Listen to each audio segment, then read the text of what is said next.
Hey everybody, this is going to be the Realacc Avenger 215.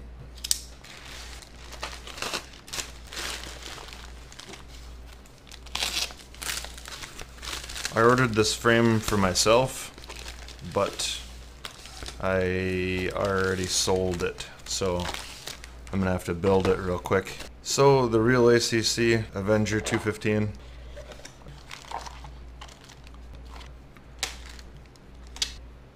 Oh my gosh. There's not going to be hardly any room between these two plates. You'll see what I'm talking about. It comes with a file. Cool. This is just going to be a quick once-over frame build and review of the frame. Just opinions, and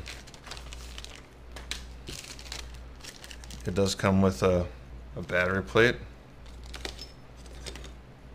I don't know why you would want a battery plate for it. It's like top mount. We'll see when we get it together. So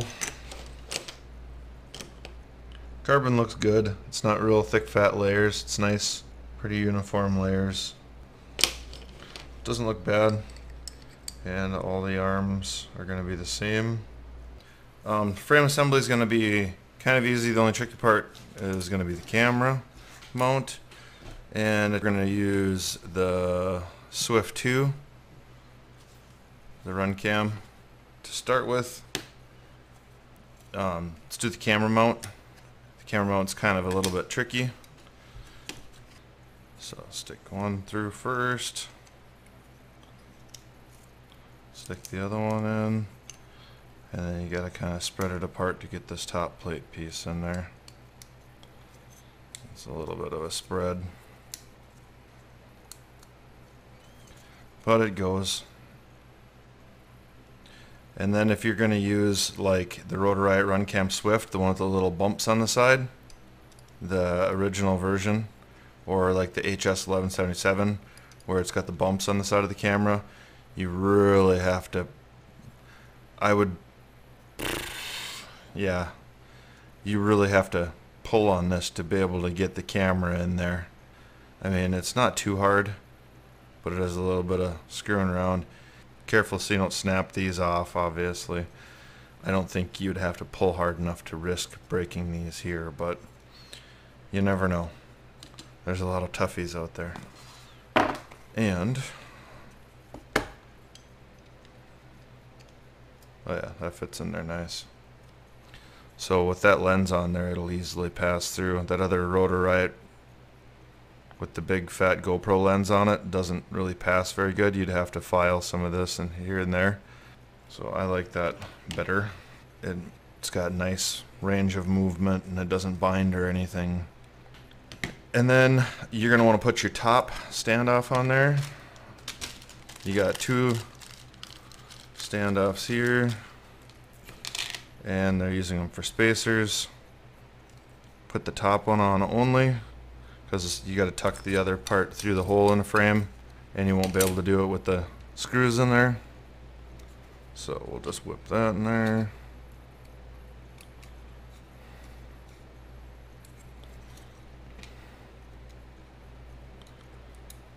I really like the way this frame looks, and it's pretty nice. It came with pretty decent hardware. After you got that standoff in, you're going to take this plate. Doesn't matter which way it goes, as long as the smooth swoop is off to the sides. You're going to take your screws, the long ones.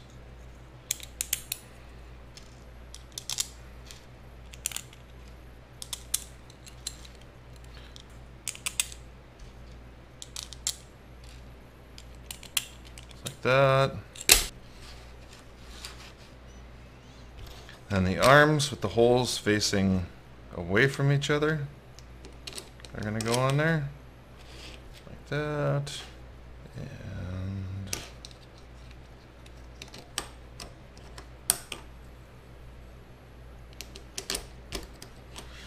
like that. Let me throw your main plate on.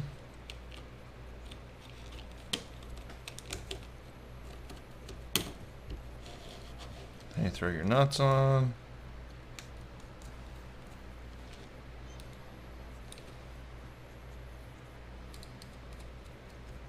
The nuts go on the outside for. Put the nylon standoffs on.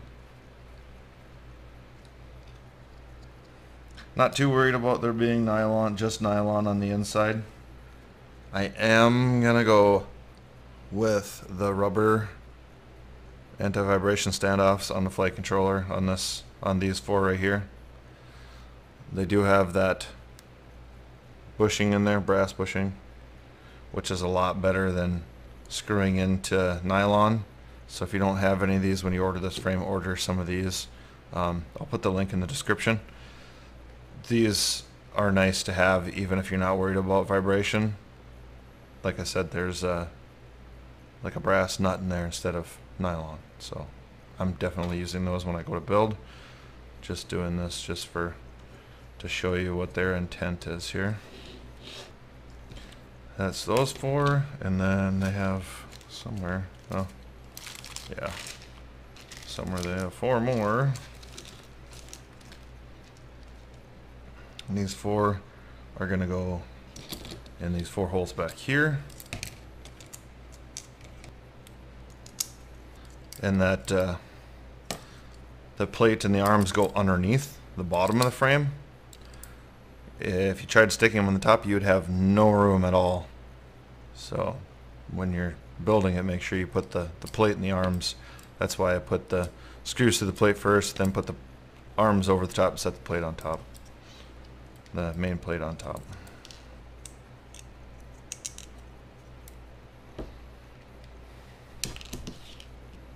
Just like that, and then the standoffs. You're going to put a standoff in each corner, two towards the front.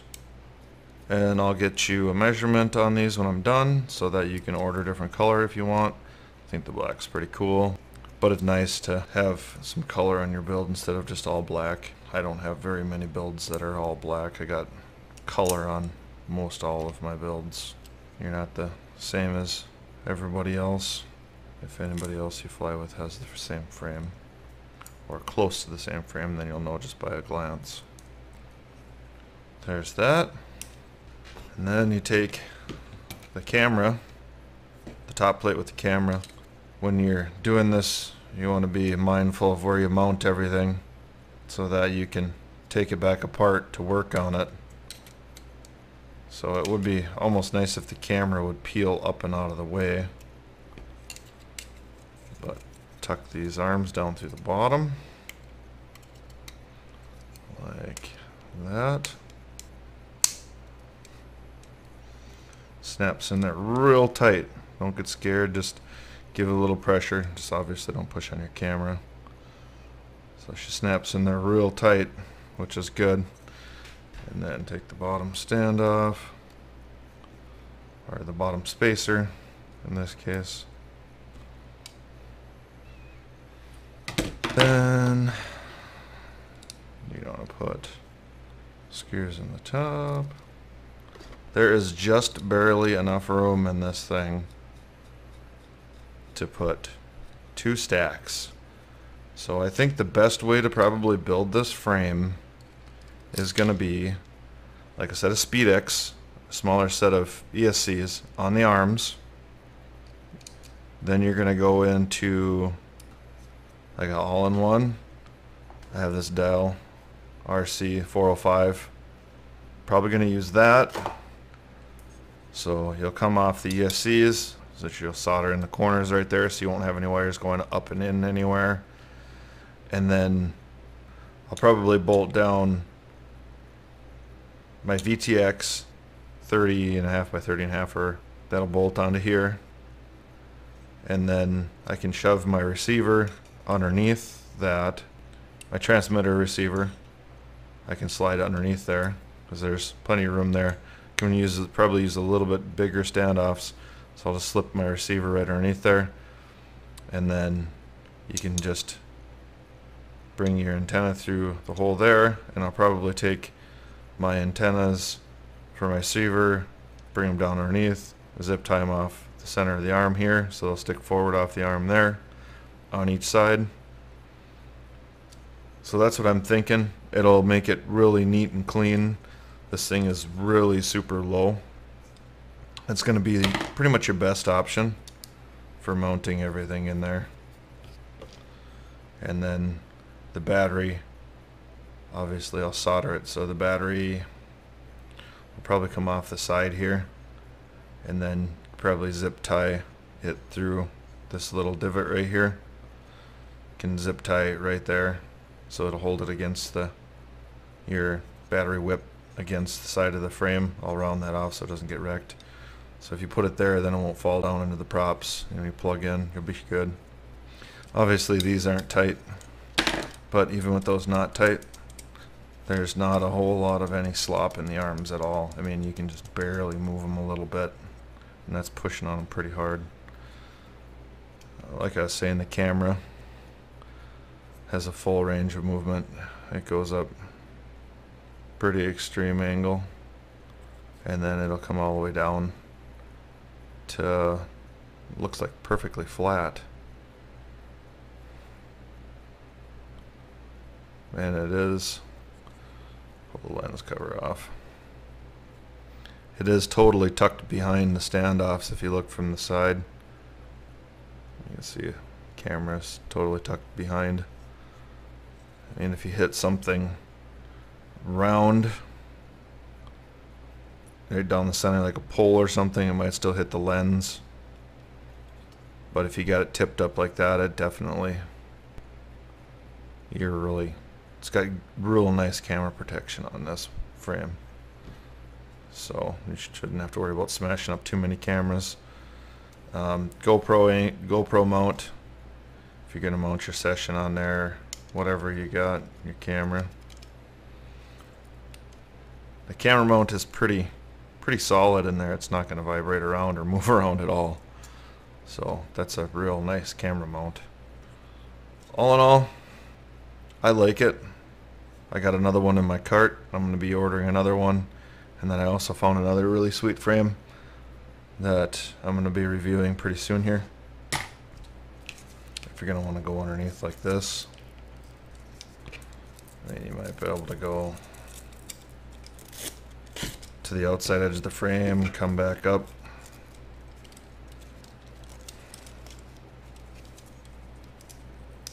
And just be careful so you don't break your standoffs off there. And then come back up like this. But you might not be able to do that once you have the flight controller in,